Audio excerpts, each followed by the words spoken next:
Peoples party نے P D M سے اعلان لا تعلقی کے فیصلے پر عمل درآمد کرتے ہوئے تمام عہدوں سے استعفے فضل الرحمان کی رہائش گاہ پر پہنچا دیے۔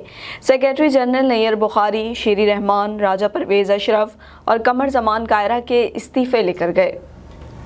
پیپلز پارٹی کا پی ڈی ایم عہدوں سے استعفوں کا معاملہ چیئرمین بلاول بھٹو کی تحریری منظوری کے بعد پیپلز پارٹی نے استعفے مولانا فضل الرحمان کی رہائش گاہ پر بھجوا دیے۔ سیکریٹری جنرل سید نیر حسین بخاری کے ذریعے استعفے مولانا فضل الرحمان کی رہائش گاہ پر پہنچائے گئے ہیں۔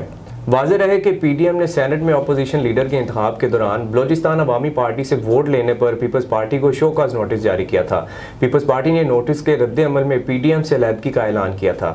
اپوزیشن اتحاد کے اہم جماعت نون لیگ کے رہنما شاہد خاقان عباسی کا پیپلز پارٹی کے پی ڈی ایم سے علیحدگی کے اعلان سے متعلق کہنا تھا کہ جو جماعت اتحاد کا اعتماد کھو بیٹھے، میری نظر میں اس کے لیے کوئی گنجائش نہیں۔ فیصلہ پی ڈی ایم جماعتیں کریں گی۔ جو جماعت اتحاد میں نہیں رہنا چاہتی تو پھر ان کا اپنا راستہ ہے اور ہمارا اپنا راستہ ہے۔ ہمارا مقصد نظام کی تبدیلی ہے۔